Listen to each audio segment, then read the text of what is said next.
નમસ્કાર દોસ્તો, world inbox academy પર આપ સૌ મિત્રોનું હાર્દિક સ્વાગત છે. કરંટ અફેર્સના લેક્ચરમાં આજે લેક્ચર નંબર 119 ઉપર પહોંચ્યા છીએ અને આજના લેક્ચરમાં ખૂબ જ મહત્વના આઈએમપી કહી શકાય એવા પ્રશ્નો અને એવા ટોપિક વિશે વાત કરવાની છે. દોસ્તો, આજનો લેક્ચર છે તેમાં ખાસ તો જે તાજેતરમાં 77મો પ્રજાસત્તાક દિવસ ઉજવવામાં આવ્યો છે, આ ઉજવણીને ધ્યાનમાં રાખીને આ ઉજવણી સાથે સંકળાયેલી ખાસ મહત્વની બાબતો જેમ કે પદ્મ પુરસ્કારો.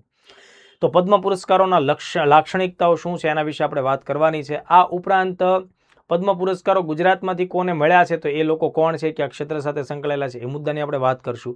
સાથોસાથ રિપબ્લિક ડેની જે પરેડ આયોજિત થાય એમાં ખાસ પ્રકારના ઊંટનો આ વખતે સમાવેશ કરવામાં છે, તો એની વિશેષતા ઉપરથી પણ પર્યાવરણ અને જૈવ વિવિધતાને ધ્યાનમાં રાખીને સવાલો આવી શકે છે. આ ઉપરાંત શૌર્ય પુરસ્કારો પણ જાહેર કરવામાં આવ્યા છે. તો શૌર્ય પુરસ્કારો શા માટે જાહેર થયા છે એના મુદ્દાની પણ આપણે ચર્ચા કરવાની છે.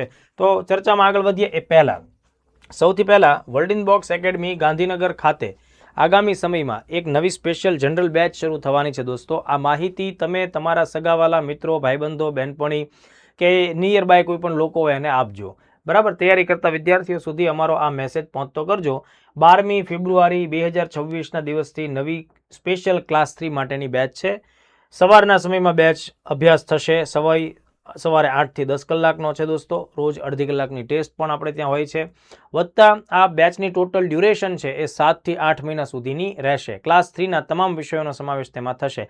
આ ઉપરાંત મિત્રો, તાજેતરમાં કોઈ પણ સમયે સીસીઈ દ્વારા સીસીઈની પરીક્ષા જે ગૌણ સેવા લેવાની છે તે મોટી ભરતી છે. 5700 જેટલી ભરતી છે. માની લો કે 1, કે 2 મહિનાના અંતર્ગતમાં જો આ ભરતી આવે છે તો તેની પ્રિલિમ્સની તૈયારીને ધ્યાને રાખીને પ્રિલિમ્સમાં સારામાં સારું પરિણામ પ્રાપ્ત થાય એ હેતુથી વર્લ્ડ ઇનબોક્સ એકેડમી ગાંધીનગર અને ભાવનગર શાખાએ સંયુક્ત રીતે ખૂબ અગત્યના 15 પેપરની એક મોક પેપર સિરીઝ શરૂ કરવાની છે. 10મી ફેબ્રુઆરીથી મિત્રો આ પેપર સિરીઝ ચાલુ થશે.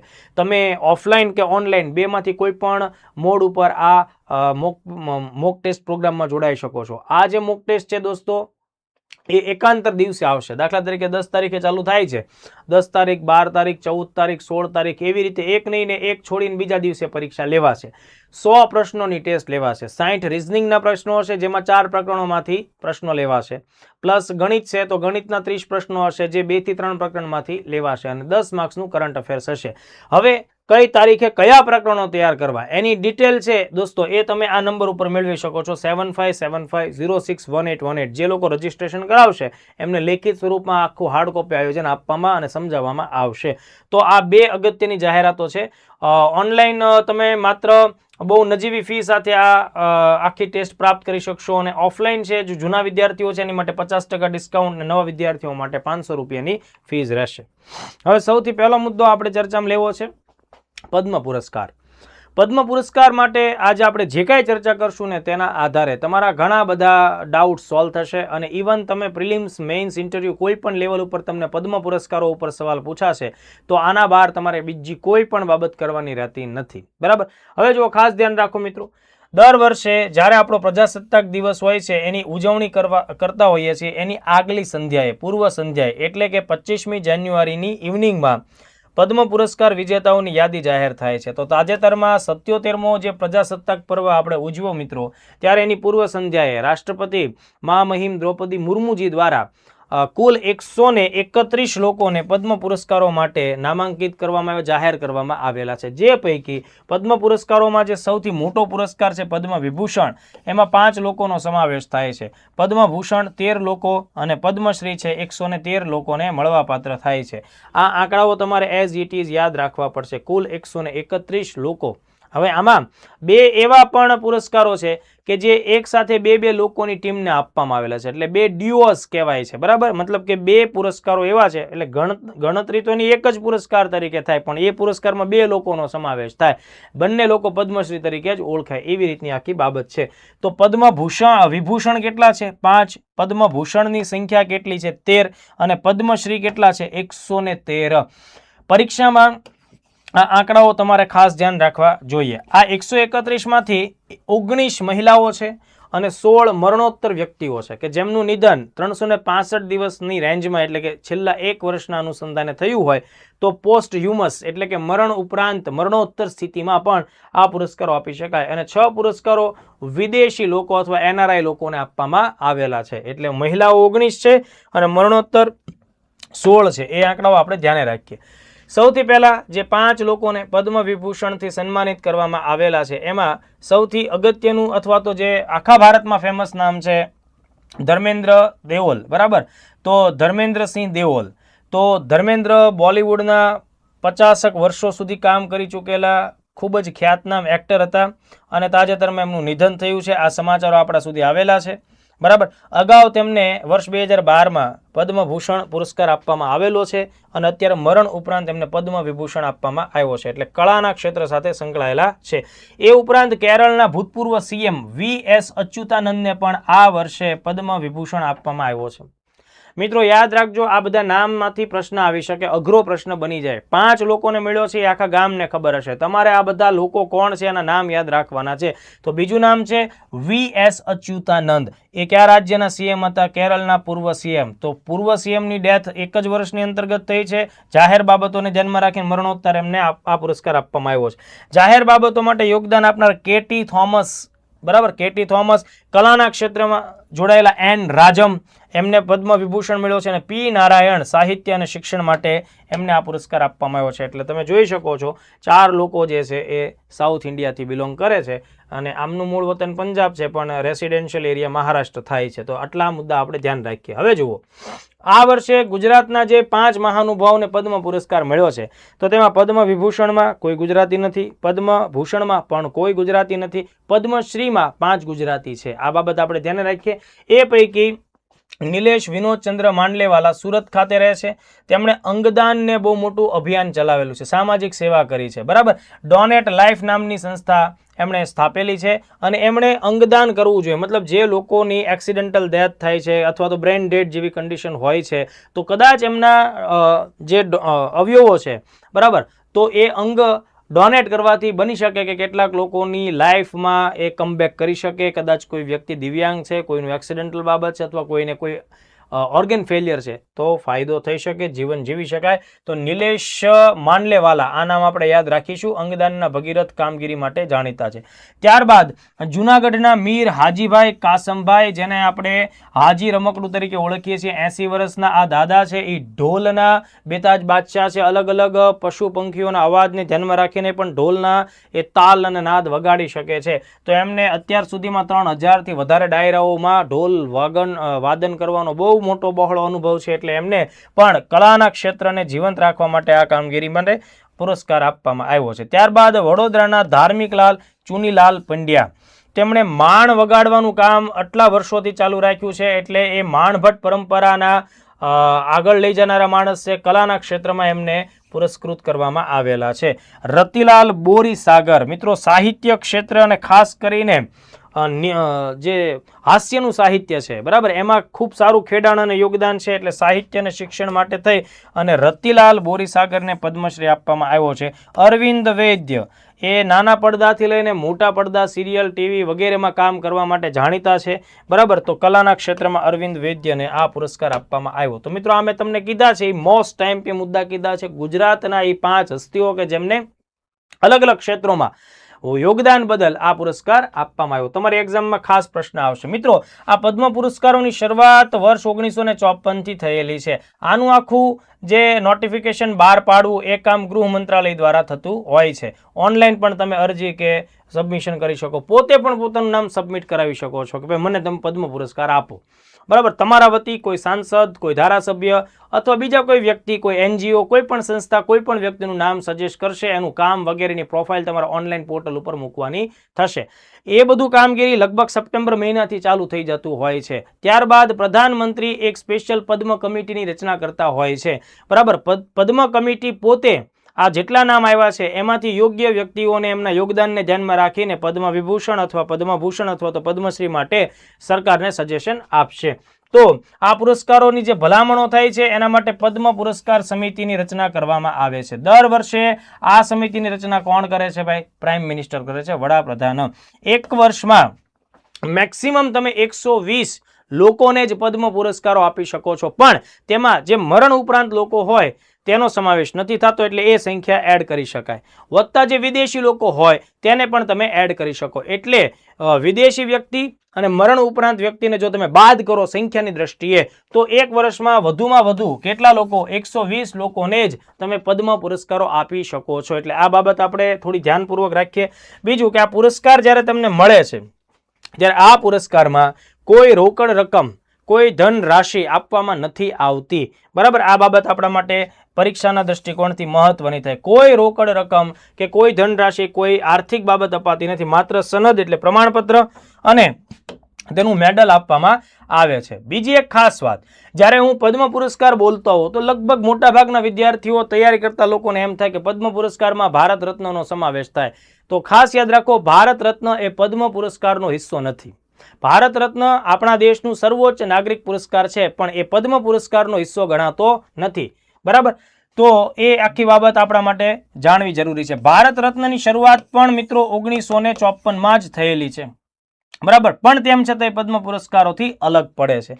વર્ષ 2026માં આ વર્ષે કોઈ પણ લોકોને ભારત રત્ન એનાયત થયેલ નથી. બરાબર, એટલે એ કરંટ અફેર્સમાં તમારે વધારે કોઈ મુદ્દો આવતો નથી. બીજી એક ખાસ વાત, જ્યારે આપણા દેશમાં પ્રજાસત્તાક દિવસે પદ્મ પુરસ્કારો જાહેર થાય છે તો એ લોકોની કોઈ પણ પ્રકારની ઉંમર મર્યાદા, ન્યૂનતમ ઉંમર કે મહત્તમ ઉંમર ક્યારેય ધ્યાને લેવાતી નથી. જેમ કે વિશ્વનાથન આનંદ માત્ર 18 વર્ષના હતા ત્યારે એમને પદ્મશ્રી મળેલો હતો. બરાબર, એટલે કહેવાનો મતલબ એમ છે કે કોઈ ન્યૂનતમ કે મહત્તમ વય અહીંયા નિર્ધારિત નથી. એવો કોઈ કાયદો કે એવી કોઈ વ્યવસ્થા નથી. કોઈ પણ વ્યક્તિ, કોઈ પણ વયની વ્યક્તિ જેને પોતપોતાના ક્ષેત્રમાં ખૂબ સારું યોગદાન, ઉત્કૃષ્ટ યોગદાન આપ્યું હોય તો એમને પુરસ્કાર મળે છે. સામાન્ય રીતે જે સ્પોર્ટ્સ પર્સનાલિટી હોય ને એને નાની ઉંમરમાં પદ્મ પુરસ્કારો મળવાના ચાન્સ વધતા હોય છે. બરાબર, સામાન્ય રીતે કોઈ પણ વ્યક્તિની જે જીવન પર્યંતની સિદ્ધિ છે, મતલબ કે તેણે વર્ષો સુધી, દાયકાઓ સુધી કામ કર્યું છે, સામાજિક ક્ષેત્રનું, કોઈ મેડિકલનું કે કોઈ પણ પ્રકારના પ્રશાસનિક બાબતોનું, તો જીવન પર્યંતની કામગીરી એટલે 40-50 વર્ષ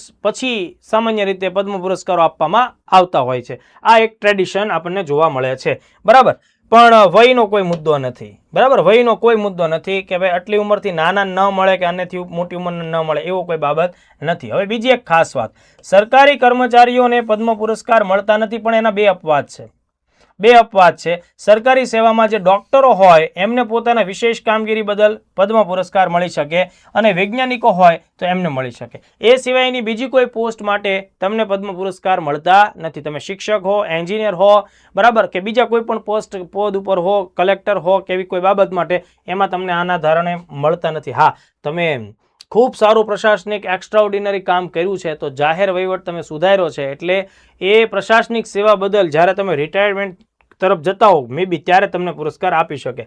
પણ સેવામાં આ બે અપવાદો તમારે ધ્યાન રાખવો જોઈએ.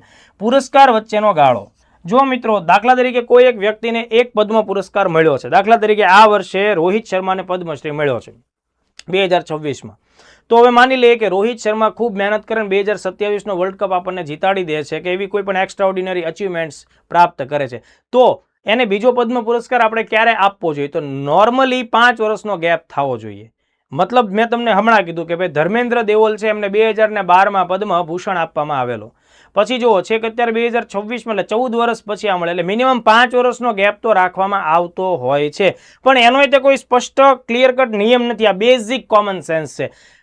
એક્સેપ્શનલ કેસમાં ઓછા સમયમાં પણ આપી શકાય એવી વિગત છે. પણ સામાન્ય સ્થિતિ જો તમારે ધ્યાન રાખવાની હોય તો સામાન્ય સ્થિતિમાં મિનિમમ 5 વર્ષનો ગેપ હોવો જોઈએ. હવે બીજી એક ખાસ વાત, એવું જરૂરી નથી કે તમને પદ્મશ્રી મળે પછી જ પદ્મભૂષણ મળે ને પછી જ પદ્મ વિભૂષણ મળે. કેટલાક લોકોને પદ્મશ્રી નથી મળતો હોતો, સીધું એને પદ્મ વિભૂષણ મળે, ક્યારેક કોઈકને સીધું પદ્મભૂષણ પણ મળે.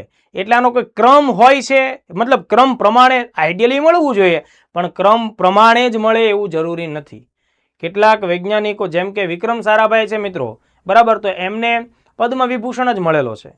બરાબર, એમનેથી પદ્મભૂષણ કે પદ્મશ્રી નથી મળેલા. ઓકે, તો એમને સીધો જ તે જે સેકન્ડ નંબરનો હાઈએસ્ટ, આમ ભારત રત્ન બાદ ગણો તમે તો સીધું પદ્મ વિભૂષણ જ એ પણ મરણ ઉપરાંત મળેલો છે. તો આ બેઝિક વાત મેં તમને લોકોને કીધેલી છે.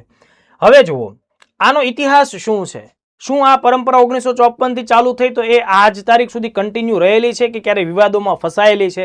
આપણે ધ્યાન રાખીએ.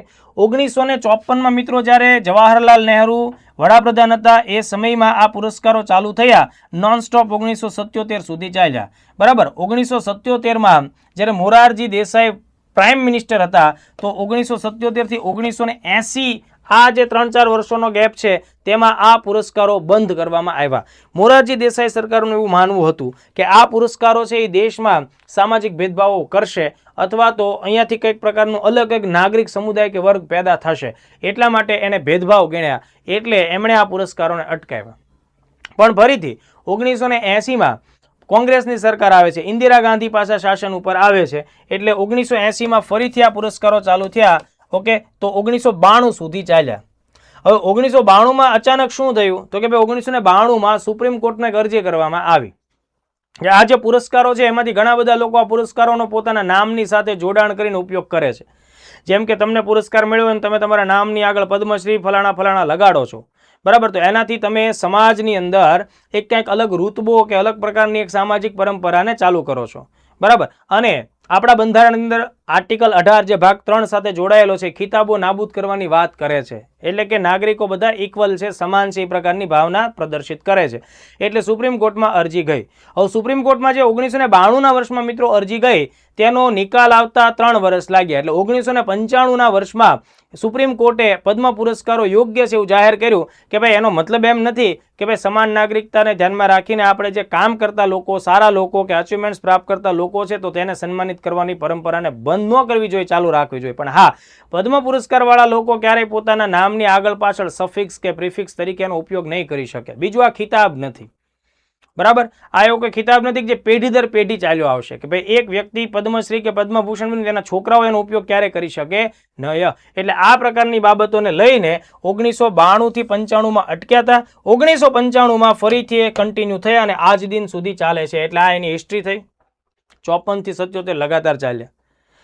77માં બ્રેક લાગી 80 સુધી, 80 થી 92 સુધી લગાતાર ચાલ્યા. 92 થી 95 સુપ્રીમ કોર્ટમાં આ મુદ્દો ફસાયેલો હતો ને, જેનો ચુકાદો નહોતો આવ્યો ને, એટલા માટે શું કરવામાં આવ્યું, બ્રેક લાગે. અને એ બ્રેક ઉપડી ગઈ 1995માં. એ પ્રતિબંધ હટી ગયો અને પછી નોનસ્ટોપ અત્યાર સુધી આપણને જોવા મળે છે. જે કેસ સુપ્રીમમાં 1992માં ગયો હતો એ કેસ છે બાલાજી રાઘવન વિરુદ્ધ ભારત સંઘનો કેસ, જેનો ચુકાદો ક્યારે આવ્યો, 1995. તો આ કેસમાં માનનીય સુપ્રીમ કોર્ટે, બરાબર, પદ્મ પુરસ્કારોની બંધારણીય કાયદેસરતા વિશે કેટલીક બાબતો કીધી અને એમાં એવું કીધું છે કે ભાઈ પુરસ્કારો છે એ બંધારણીય રીતે યોગ્ય છે, ગેરમાન્ય કરી શકાય નહીં. 5 ન્યાયાધીશોની બેન્ચે ચુકાદો આપ્યો કે ભારત રત્ન અને પદ્મ પુરસ્કારો બંધારણની કલમ 18(1) હેઠળ પ્રતિબંધિત ખિતાબ નથી, બરાબર. એ પ્રતિબંધિત ખિતાબ નથી એટલે કે એ વેલિડ છે, બંધારણીય કોન્સ્ટિટ્યુશનાલિટી એની જળવાયેલી છે, બરાબર. એ સન્માન છે, ખિતાબ નથી. ઓકે, કોર્ટે એવું તારણ કાઢ્યું કે ભાઈ બ્રિટિશ કાળમાં જે રાય બહાદુર જેવા ખિતાબો આપવામાં આવતા હતા એ વંશ પરંપરાગત હતા અને એના લીધે સમાજમાં એક આખો અલગ વર્ગ તરી આવતો હતો. પણ આ રાય બહાદુર જેવા વંશ પરંપરાગત ખિતાબો નથી, એટલા સન્માન છે, બરાબર. એટલે પદ્મ પુરસ્કારો છે ખિતાબ નથી, એટલે વ્યક્તિ એના નામની આગળ પાછળ એનો ઉપયોગ કરી શકે નહીં. પ્રિફિક્સ કે સફિક્સમાં સુપ્રીમ કોર્ટ ના પાડે છે, એટલે તમે કોઈ લેટર હેડ કે વિઝિટિંગ કાર્ડ કે કોઈ પણ જગ્યાએ તમે એનો ઉપયોગ ન કરી શકો. મતલબ કે રોહિત શર્મા કે હરમનપ્રીત કૌર છે એ પોતે પોતાની જાહેરાત ટીવી, ટેલિવિઝન વગેરેમાં કોઈ બ્રાન્ડિંગ કરતા હોય તો એના નામમાં એવું ન આવે પદ્મશ્રી હરમનપ્રીત કૌર કે પદ્મશ્રી રોહિત શર્મા, બરાબર. એના નામનો ઉલ્લેખ જો કરવામાં આવે તો એ પ્રકારની વસ્તુ છે એ ખરાબ કહેવાય, યોગ્ય ન કહેવાય. સુપ્રીમ કોર્ટના જે નિયમો કે નિર્ણયો સુપ્રીમ કોર્ટે જે પ્રકારની કમેન્ટ આપી છે તેનું ઉલ્લંઘન કહેવાય. વન કાઇન્ડ ઓફ કોર્ટના આદેશનો અનાદર પણ કહી શકાય. ઓકે, એટલે આ આખી વિગત ધ્યાન રાખવાની. પુરસ્કારોની ગરિમા જળવાઈ રહેવી જોઈએ, બરાબર. હવે જુઓ, તમારા મનમાં એવો વિચાર આવતો હોય કે સર કોઈને પદ્મ પુરસ્કાર આપ્યો હોય શું સરકાર પાછો ખેંચી શકે? તો ખેંચી શકે. માનો કે કોઈ વ્યક્તિ એવું પ્રકારનું પદ્મ પુરસ્કાર પ્રાપ્ત કર્યા પછી માની લો કે કદાચ હવામાં આવી જાય, ઓલા પેંગ્વિનની જેમ ઊંધીની જેમ હાલવા માંડે, બરાબર, તો પદ્મ પુરસ્કાર જોખમમાં આવી જાય. દાખલા તરીકે હું તમને ઉદાહરણ આપું કે સૈફ અલી ખાન છે, તેને પદ્મશ્રી મળેલો, પદ્મશ્રી. એ પદ્મશ્રી મળ્યા પછી એક દિવસ કંઈક રેસ્ટોરન્ટની અંદર જઈને તેણે કોઈ રેસ્ટોરન્ટના માલિક કે વેઇટરની યારે માથાકૂટ કરીને એને માર માર્યો હતો. ત્યારે ઘણા બધા લોકોએ અરજી કરી હતી કે સૈફ અલી ખાનનો પદ્મશ્રી પાછો મેળવી લ્યો. પણ એક હવે મારો શબ્દ કે વાક્ય યાદ રાખજો, ભારતમાં આજ સુધીમાં કોઈને અપાયેલા પદ્મ પુરસ્કાર પરત લેવાયેલા નથી. એવા ઘણા બધા લોકોની ખિલાફમાં ફરિયાદ કે રજૂઆત કે અરજી ચોક્કસપણે થયેલી જ છે કે ભાઈ આ નંગને તમે કારણ વગરનો આ પુરસ્કાર આપ્યો છે, આને લાયક નથી. આમાં પદ્મ પુરસ્કારની ગરિમા જળવાતી નથી. પણ એમ છતાં સરકારે ક્યારેય કોઈનો પદ્મ પુરસ્કાર પાછો લીધેલો નથી. જો આ બધી હું તમારી સાથે ડિટેલ ઇન ડેપ્થ ચર્ચા શા માટે કરું છું? કારણ કે 4 વિધાનવાળા સવાલો પદ્મ પુરસ્કાર ઉપર આપી દેશે, તે દિવસે તમે ક્યાં જશો?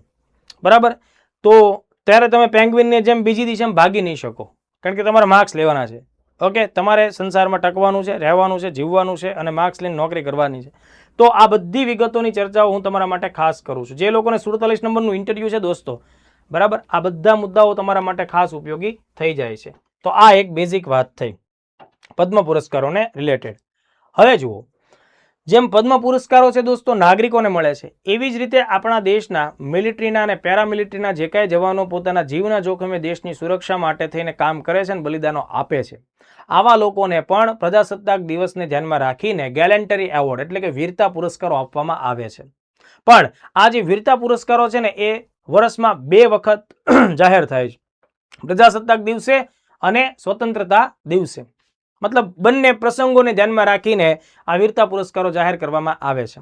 મેં તમને અગાઉ ભણાવેલું છે, તમારે કમેન્ટમાં જણાવવાનું છે કે ભારતમાં કેટલા રાષ્ટ્રીય તહેવારો છે અને કયા કયા.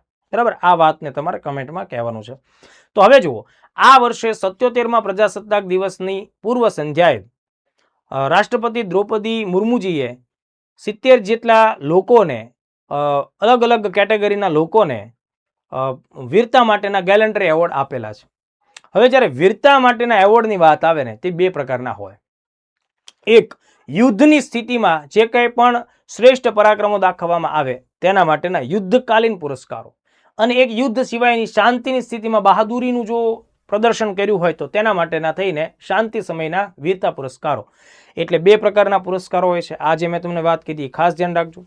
હવે વર્ષ 2025માં કે 2024-25માં આપણા દેશમાં કોઈ લડાઈ થઈ નથી. આપણે ચીન કે પાકિસ્તાન કે અન્ય કોઈ દેશ સાથે કોઈ લડાઈ થઈ નથી. એટલે અહીંયા જે વીરતા પુરસ્કારો આપવાની વાત છે મિત્રો, એ શાંતિ સમયના વીરતા પુરસ્કારોની વાત થઈ રહી છે. બરાબર, કારણ કે લડાઈ થાય ત્યારે જ આપણે લડાઈ માટેના જે વીરતા પુરસ્કારો છે એને ધ્યાને રાખવા પડે. તો ખાસ ધ્યાન રાખીએ, 77મો પ્રજાસત્તાક દિવસ દ્રૌપદી મુર્મુજીએ 70 જેટલા જવાનો માટે વીરતા પુરસ્કારો અલગ અલગ કેટેગરીમાં જાહેર કર્યા છે. એમાં ખાસ કરીને એક્ઝામ માટે જે મોસ્ટ આઈએમપી છે એ શાંતિ સમયનો સૌથી ઊંચું સન્માન એને કહેવાય અશોક ચક્ર. એ કોને મળ્યું? ગ્રુપ કેપ્ટન શુભાંશુ શુક્લા, ભારતીય વાયુસેનાના જાંબાજ ઓફિસર છે. તેમણે વર્ષ 2025માં ઇન્ટરનેશનલ સ્પેસ સ્ટેશનની મુલાકાત લીધી છે સફળતાપૂર્વક, અને આ કામગીરી બદલ તેમને સરકારે અશોક ચક્રથી સન્માનિત કર્યા છે. મિત્રો, સ્પેસમાં જવું અને સહી સલામત પાછું આવવું આ જીવના જોખમની ઉપરની વાત છે. બરાબર, એક નાની એવી ભૂલ, એક નાની એવી બાબતની ચૂકથી બહુ મોટા સ્પેસ ક્રાફ્ટ બ્લાસ્ટ થયાના ઉદાહરણો છે. એટલે આ કામ અત્યંત સાહસ માટેનું છે. એટલે આના માટે થઈને તમારી ઉપર કેટલી બધી શારીરિક અને માનસિક અસરો થતી હોય. મોટાભાગે અવકાશ યાત્રીઓ જે હોય છે ને દોસ્તો, જે સ્પેસમાં ફરીને આવતા હોય છે ને, એમની આગળ જતા દ્રષ્ટિ જોવાની ક્ષમતા ઘટી જતી હોય છે અને સાંભળવાની ક્ષમતા પણ ઘટી જતી હોય છે. હૃદયરોગનો હુમલા આવવાના ચાન્સ પણ વધી જતા હોય છે અને હાડકાની અંદર પોલાણ પણ બનવાનું ચાલુ થતું હોય. ઘણા બધા મુદ્દાઓ એના હોઈ શકે. એટલે ગ્રુપ કેપ્ટન શુભાંશુ શુક્લાને અશોક ચક્રથી સન્માનિત કરવામાં આવ્યા. આ શાંતિ સમયનો સર્વોચ્ચ પુરસ્કાર છે. એવી જ રીતે એમના જે એક ટીમ મેમ્બર છે, બરાબર, એમના જ ટીમ મેમ્બર છે ગ્રુપ કેપ્ટન પ્રશાંત બાલકૃષ્ણ નાયર અથવા નૈયર. પ્રશાંત નૈયરને મિત્રો કીર્તિ ચક્ર આપવામાં આવ્યો છે. એ સિવાય બીજા 2 લોકોને પણ કીર્તિ ચક્ર છે, પણ આ તમારા સિલેબસ સાથે વધારે ડાયરેક્ટલી જોઈન થાય છે, કારણ કે આ બંને ભારતના અવકાશ કાર્યક્રમ સ્પેસ પ્રોગ્રામ અંતર્ગત એક અગત્યનું મિશન આયોજિત થવાનું છે, જેનું નામ છે ગગનયાન અભિયાન, જે આશરે 2027માં એટલે આવતા વર્ષે લોન્ચ થશે. આ વર્ષે એના પ્રયોગો તો ચાલુ થશે, પણ ફાઇનલ જે તેની ફ્લાઇટ છે ગગનયાનને 2027માં લોન્ચ થશે. ઓકે, તો આ બંને મિત્રો આ અભિયાનના ખાસ મહત્વના હિસ્સા છે, એમની સાથે જોડાયેલા સભ્યો છે. એટલે પ્રશાંત નૈયરને દોસ્તો કયો પુરસ્કાર મળે છે? તે કીર્તિ ચક્ર. અને અશોક ચક્ર કોને મળે છે? શુભાંશુ શુક્લાને. ચલો વધીએ આગળ. હવે જુઓ, મેં તમને જે વાત કરી છે યુદ્ધ સમયના જે સર્વોચ્ચ પુરસ્કારો છે એમાં સૌથી મોટો પુરસ્કાર છે પરમવીર ચક્ર, ત્યારબાદ છે મહાવીર ચક્ર અને પછી છે વીર ચક્ર. શાંતિ સમયના સર્વોચ્ચ પુરસ્કારમાં અશોક ચક્ર, કીર્તિ ચક્ર અને શૌર્ય ચક્ર આવશે. એટલે આ 6 પુરસ્કારો તમારે ધ્યાનમાં રાખવા જોઈએ. બીજું શું કે ભાઈ જે નાગરિકોને પદ્મ પુરસ્કારો અથવા તો ભારત રત્ન જાહેર થાય એ પ્રજાસત્તાક દિવસના અનુસંધાને એની આસપાસના સમયમાં થાય છે. વીરતા પુરસ્કારો વર્ષમાં 2 વાર જાહેર થાય. બરાબર, પ્રજાસત્તાક દિવસના અનુસંધાને પણ અને સ્વતંત્રતા દિવસના અનુસંધાને પણ આ પુરસ્કારો જાહેર થાય છે. તો આ બંને વચ્ચે બેઝિક તફાવત આ વાતનો પણ રહેલો છે. હવે ખાસ મહત્વનો મુદ્દો, મોસ્ટ આઈએમપી મુદ્દો. તમારી એક્ઝામમાં 1000% સવાલ આવશે. તમે મારા આ શબ્દોને ખાસ યાદ કરશો. તમે જોજો, તમે આવનારા સમયની જે પરીક્ષા આપશો ત્યારે અચૂકપણે આવશે. જો દોસ્તો, જ્યારે આપણે પ્રજાસત્તાક દિવસની ઉજવણી થતી હોય છે દિલ્હીમાં કર્તવ્ય પથ ખાતે, તો એ સમયે આપણે એક પરંપરા હોય છે, વિદેશી મહેમાનોને કોઈને આમંત્રિત પણ કરતા હોઈએ છીએ અને સૈનિક પરેડ પણ થતી હોય છે, જે આપણી સૈન્ય શક્તિનું પ્રદર્શન હોય. સાથોસાથ ભારતના અલગ અલગ રાજ્યો અને યુનિયન ટેરેટરીઝ અને કેન્દ્ર સરકારની મિનિસ્ટ્રી, આ બધા લોકો પોતાની સાંસ્કૃતિક બાબતો, જે યુનિકનેસ છે, વિશેષ બાબતો છે, તેનું પ્રદર્શન કરતા હોય છે. એટલે કે એ કર્તવ્ય પથ ઉપર એ આખું સમૂહ પોતે કાં તો પરેડ કરતું હોય અથવા પોતાની સંસ્કૃતિના લહેજામાં ત્યાંથી પસાર થતું હોય, કોઈ ખાસ સંદેશ દેવા માંગતું હોય ભારતને અને દુનિયાને. તો દરેક દેશનું જે સાંસ્કૃતિક પ્રદર્શન છે તેને ટેબ્લો પ્રદર્શન કહેવાય. શું કહેવાય? ટેબ્લો પ્રદર્શન કહેવાય. હવે આ ટેબ્લો પ્રદર્શનને શ્રેષ્ઠ ટેબ્લો પ્રદર્શન ના એવોર્ડ્સ મળતા હોય, જે તમારી એક્ઝામમાં 1000% પૂછાય છે. બરાબર, તો હવે એ 2 પદ્ધતિથી આપવામાં આવે. એક તો એક એક્સપર્ટ લોકોની ટીમ હોય, એક્સપર્ટ લોકોની એક ટીમ બનેલી હોય, એ જોવે કે કયા રાજ્યની કઈ સાંસ્કૃતિક બાબતોનું પ્રદર્શન થઈ રહ્યું છે, છેલ્લા 1 વર્ષમાં આ રાજ્યએ કઈ કઈ સફળતા પ્રાપ્ત કરી છે, જેના અનુસંધાને એ લોકો અહીંયા ઝાંખી કરાવી રહ્યા છે. તો એક મુદ્દો એક્સપર્ટ લોકોની પેનલ હોય. બીજું હોય કે ઓપન સોર્સ, કોઈ પણ લોકો ઓનલાઈન પદ્ધતિથી જે તે ટેબ્લોને વોટ કરે છે અને એના આધારે જેને વધારે વોટ મળે છે, બરાબર, તો એના આધારે પણ આ કામ થાય. એટલે 2 અલગ અલગ કેટેગરીમાં ટેબ્લોનું રિઝલ્ટ આપણી સામે આવતું હોય છે. તો આ વર્ષે મિત્રો રાજ્યના ટેબ્લોની આપણે વાત કરીએ છીએ તો મહારાષ્ટ્ર પહેલા નંબરનું વિજેતા રાજ્ય બને છે. ત્યારબાદ જમ્મુ કાશ્મીર, અને ભલે યુનિયન ટેરેટરી છે પણ જમ્મુ કાશ્મીર, અને ત્રીજા નંબર ઉપર કેરળ. બરાબર, આ 3ના નામ મોસ્ટ આઈએમપી બને છે, યાદ રાખવાના થાય છે. બરાબર છે. તો ટેબ્લો એટલે કે એની સાંસ્કૃતિક વિગતોની ઝાંખી. હવે જે ઝાંખી થઈ છે, તમે ધ્યાન રાખજો, પ્રજાસત્તાક દિવસની પરેડમાં 2 અલગ અલગ શ્રેણીઓમાં આ પુરસ્કારો જાહેર થાય છે, જે પૈકી હોય છે નિષ્ણાત સમિતિ, જજ ચોઇસ. જજ ચોઇસની અંદર એક્સપર્ટ લોકો હોય છે. તો એના જે પ્રથમ 3 નંબર આવ્યા છે મિત્રો, એ છે સૌથી પહેલું મહારાષ્ટ્ર. મહારાષ્ટ્ર શું દર્શાવ્યું હતું? ગણેશોત્સવ. અને 2025માં મહારાષ્ટ્રે ગણેશ ઉત્સવને પોતાનો રાજકીય તહેવાર પણ જાહેર કરેલો છે.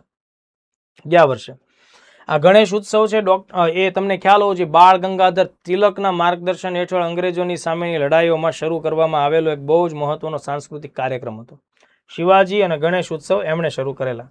તો મહારાષ્ટ્રની થીમ ગણેશ ઉત્સવની હતી, જે આત્મનિર્ભરતાનું પ્રતીક છે એ પ્રકારની ટેગલાઇન સાથે હતી. બીજો ક્રમ જમ્મુ અને કાશ્મીર પ્રાપ્ત કરે છે. થીમ છે જમ્મુ કાશ્મીરની હસ્તકલા અને લોક નૃત્ય. ત્રીજો ક્રમ છે કેરળને મળે છે મિત્રો વોટર મેટ્રો. કોચીની આસપાસમાં જે બધા ટાપુઓ આવેલા છે, વોટર મેટ્રો. મેટ્રો એટલે તમે ટ્રેન સમજો, પણ અહીંયા એવી આધુનિક બોટ હોય છે જે તમને ટ્રેનની ફિલિંગ આપે.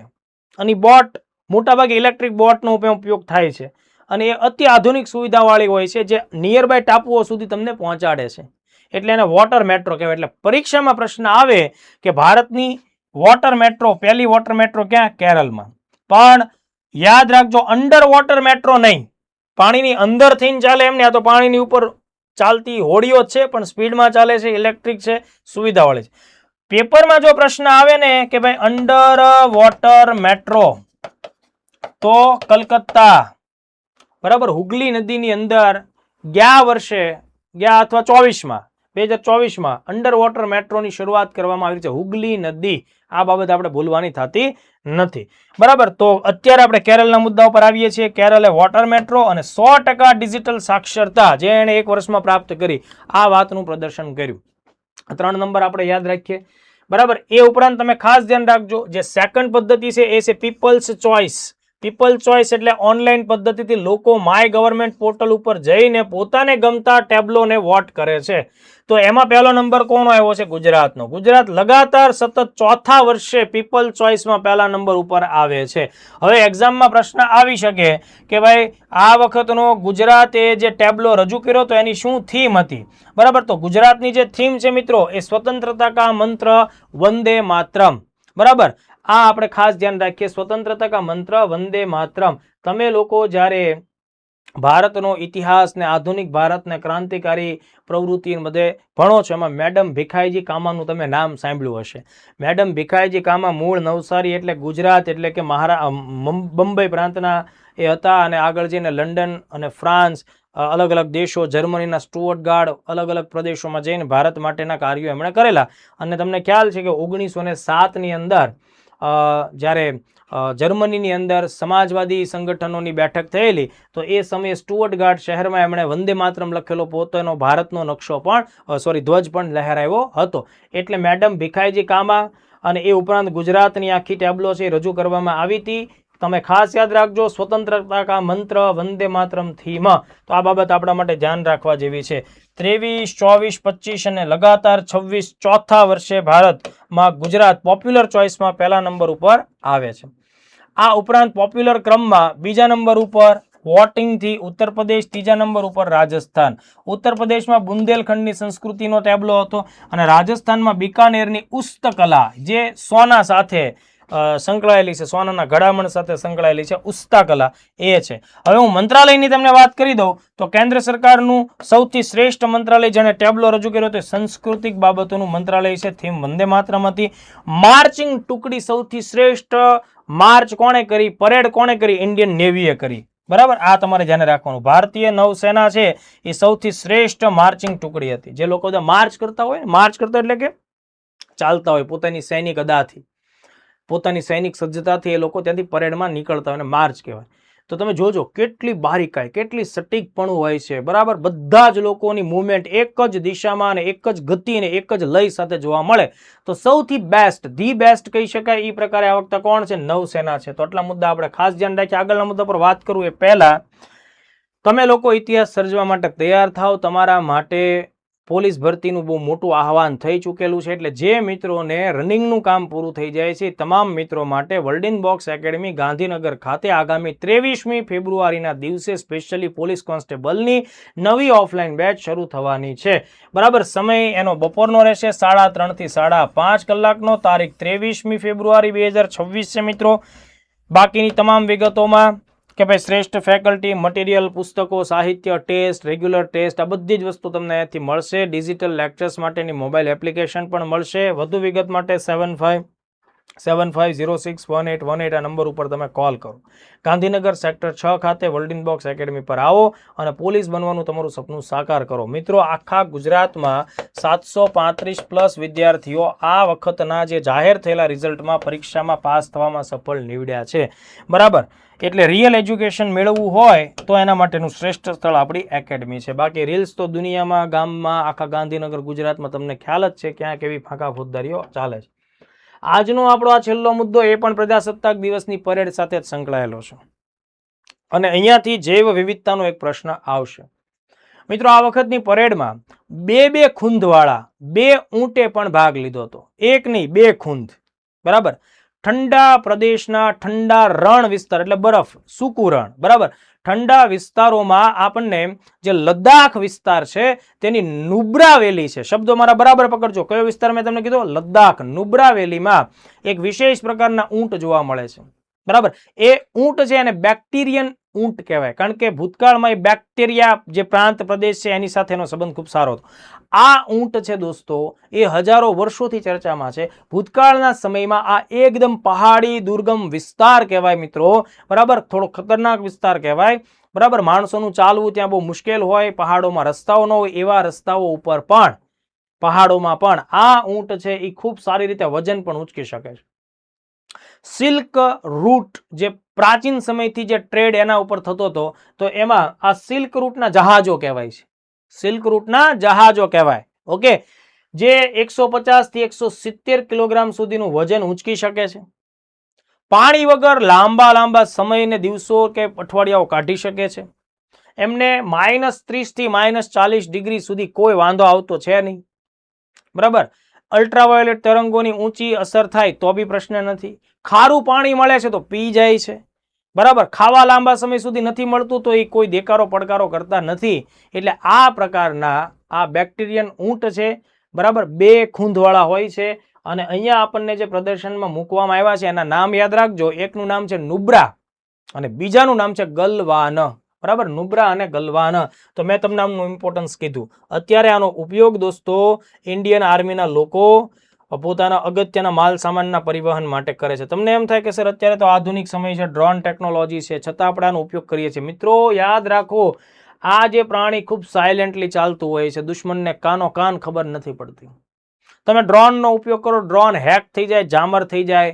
બરાબર. -30-40 ડિગ્રી સેલ્સિયસ તાપમાને ડ્રોન છે ને એ પપુડી ગજવી નાખે, એનું કાંઈ ચાલે નહીં. જ્યારે આ લોકો આરામથી ચાલી શકે છે. તો આ બધા એના ફાયદા છે. એટલે મોડર્ન ટેકનોલોજીના સમયમાં આપણે પ્રાણીઓનો શું કરીએ છીએ? પોઝિટિવ ઉપયોગ કરીએ છીએ. તો ઇતિહાસમાં પહેલી વખત લદ્દાખના ગલવાન અને નુબ્રા નામના 2 ખૂંધવાળા બેક્ટેરિયન ઊંટોને પ્રજાસત્તાક દિવસની અંદર આપણે એની હાજરી રાખવામાં આવી. 6000 વર્ષથી વધારે પ્રાચીન સમયથી ભારત, મંગોલિયા, મધ્ય એશિયાના દેશોમાં વેપાર માટે આ જાતિ પ્રજાતિ ઉપયોગી છે. અને બીજી એક મોસ્ટ આઈએમપી બાબત યાદ રાખો બચ્ચાઓ, આ ઊંટની સંખ્યા એટલી બધી વધારે નથી, ઘટતી જાય છે. એટલા માટે international union for conservation of nature તેને ક્રિટિકલી એન્ડેન્જર્ડ એટલે અતિશય સંકટગ્રસ્ત. મોસ્ટ આઈએમપી પ્રશ્ન બનશે. આ અતિશય સંકટગ્રસ્ત સજીવની કેટેગરીમાં મૂકેલું છે. ચલો એનાથી આગળ બધા ટુ ધી પોઈન્ટ પ્રશ્ન લઈએ. આ બેક્ટેરિયન ઊંટનું સ્થાનિક નામ મુંદ્રી ઊંટ છે અને લદ્દાખના ઊંચાઈવાળા વિસ્તારમાં ઠંડા રણના એ વતની છે. ભારતમાં માત્ર 365 જેટલી જ એની જાતિ જોવા મળે છે. અને મોસ્ટ આઈએમપી આ બેક્ટેરિયન ઊંટ ભારતમાં માત્ર લદ્દાખમાં નુબ્રા વેલીમાં જોવા મળે છે. બરાબર. માત્ર લદ્દાખમાં નુબ્રા વેલીમાં જોવા મળે. પછી એમ ન કહેતા કે મેં તો કચ્છમાં જોયો હતો.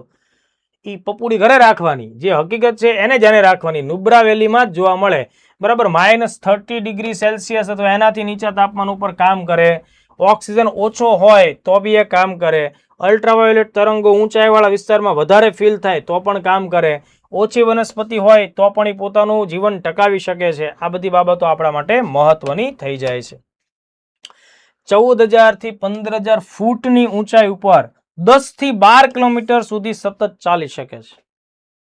અઘરું પડે ભાઈ. 10,000 ઉપર જાઓ ને, તમને પોતાને રીતસરનું ફીલ થાય કે તમારું મગજ ભમે છે, તમને ચક્કર આવે, ઉલટીઓ થવાનું ચાલુ થાય.